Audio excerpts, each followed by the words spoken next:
frères au bout des ondes, prions Dieu. Nous te louons, Seigneur Dieu Tout-Puissant, car tu n'as pas dédaigné d'être appelé notre Père.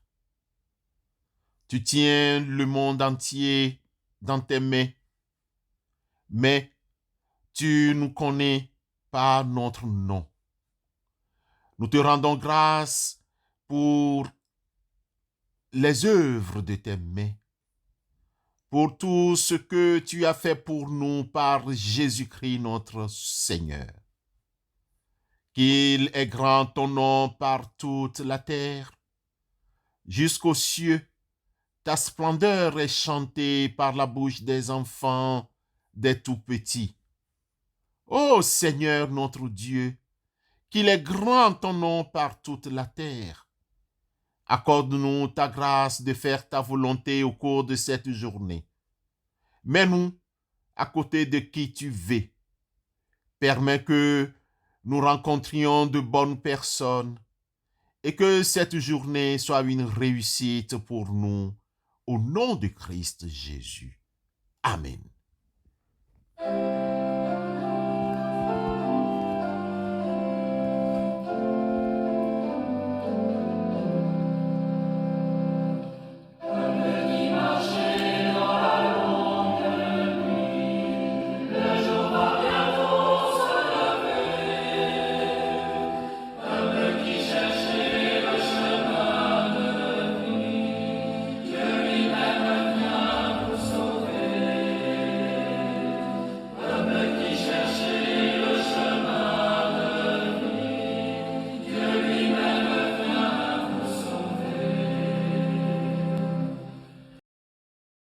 Bien-aimés dans la foi, suite à une question parmi tant d'autres que nous avons reçues, nous aimerions revenir sur la thématique de la tentation.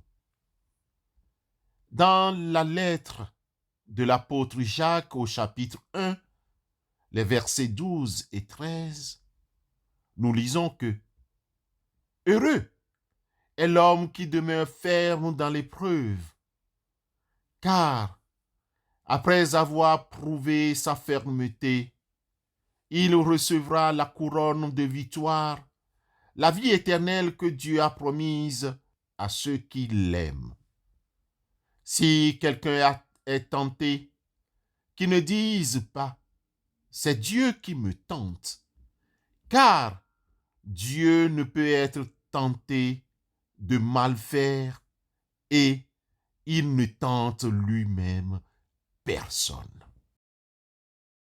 Bien-aimés dans la foi, dans le langage biblique, la tentation se définit comme une incitation, un élan le plus souvent suffocant qui nous pousse à poser des actes contre la volonté de Dieu. Cette explication soulève une problématique. Étant donné que la tentation est une impulsion qui pousse à commettre des actions contraires à la volonté du Seigneur, le chrétien qui est converti peut-il résister à la tentation? En effet, quand la tentation frappe à la porte de notre cœur, c'est parce qu'elle a été nourrie par un cheminement intérieur qui la provoque. Il nous est facile de penser que la tentation est le premier pas que Satan nous présente pour nous pousser à commettre le péché, et bien tous les chrétiens en font l'expérience. En dépit du fait que la tentation en soi ne soit pas un péché, elle peut le devenir si nous nous y exposons volontairement dans un jeu téméraire. Le tentateur attaque le plus souvent les parties vulnérables de notre personnalité. Son objectif est de détruire notre confiance en Dieu en affectant notre foi. Il aime bien installer le doute dans nos vies, nous amène à ne plus respecter les paroles les principes et les lois de Dieu. C'est pourquoi, dans l'évangile de Christ Jésus selon Luc, au chapitre 22, le verset 40, notre Rédempteur nous donne les recommandations suivantes.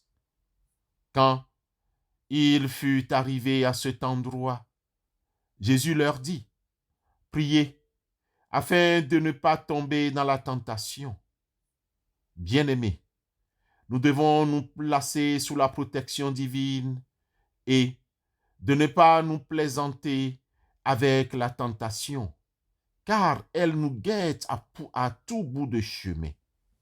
Le tentateur survient quand nous installons un dialogue avec lui, quand nous doutons de la relation avec notre Dieu.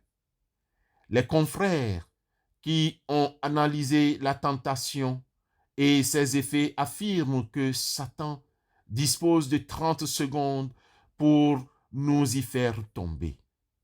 De notre côté, nous disposons de 30 secondes pour résister.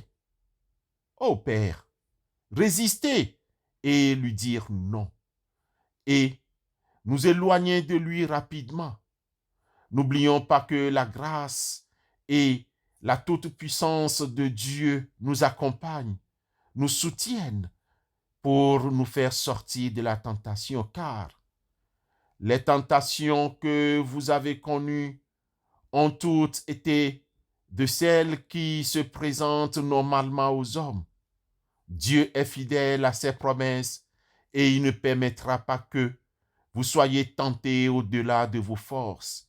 Mais au moyen où surviendra la tentation, il vous donnera la force de la supporter et ainsi le moyen d'en sortir. 1 Corinthiens 10, verset 13. Bien-aimés dans la foi, nous vivons dans un monde pervers. À chaque pas, nous sommes incités à douter de la présence de Dieu. Il est très important d'avoir autour de nos familles et de nous-mêmes une protection utile. Un ultime conseil nous vient du Seigneur ce jour dans le livre des Proverbes au chapitre 4, les versets 23 à 27. Avant tout, prends garde à ce que tu penses au fond de toi-même, car ta vie en dépend. Ne laisse pas ta langue être fausse, ni tes lèvres prononcer des paroles trompeuses. Que tes yeux fixent les gens bien en face. Regarde droit devant toi avec franchise. Réfléchis au chemin que tu vas prendre. Engage tes pas dans une direction sûre. Ne t'en écarte ni à droite ni à gauche. Tiens-toi éloigné du mal. Amen.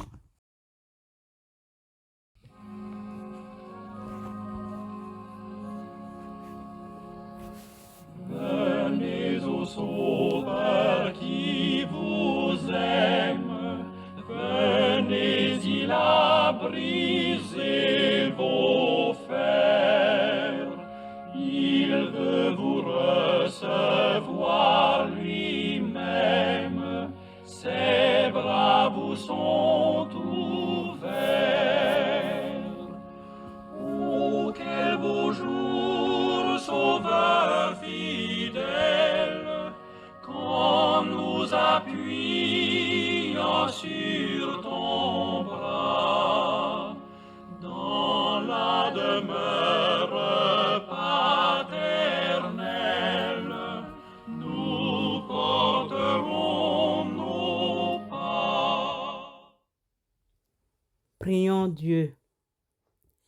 Père éternel, nous voulons te dire notre désarroi devant la souffrance du monde et reconnaître notre responsabilité, car notre manière de vivre ne transforme pas ce monde. Pardonne-nous d'agir comme des égoïstes et de ne pas aimer notre prochain. Pardonne-nous de t'aimer si mal, d'attendre toujours tes services au lieu d'être à ton service. Pardonne-nous d'oublier que notre vrai bonheur est de t'aimer et de te servir. Nous te prions pour ceux et celles qui ont faim. Fais-nous découvrir la joie du partage. Nous te prions pour les solitaires. Conduis-nous sur le chemin de leur souffrance. Nous te prions pour les méprisés et les détenus. Rappelle-nous qu'ils ont droit au respect. Nous te prions pour les malades. Inspire-nous l'offrande d'une présence. Seigneur, ne nous laisse pas aller à la tentation. Délivre-nous du mal, car c'est à toi qu'appartiennent le règne, la puissance et la gloire pour les siècles des siècles. Amen.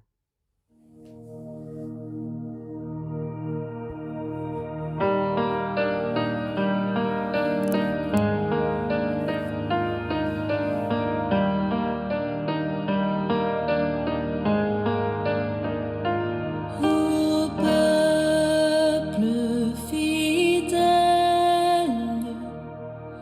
Jésus vous appelle. Venez, triomphant joyeux, venez en ces lieux. Ô peuple fidèle, venez voir le roi des cieux, que votre amour l'implore, que votre foi l'adore, et qu'elle chante encore ce don précieux. Avant de nous séparer, avant de vaquer à d'autres occupations, recevons la bénédiction de la part du Seigneur. Le Seigneur de la paix vous donne lui-même la paix en tout temps et de toute manière. Allez dans la paix de Christ. Amen.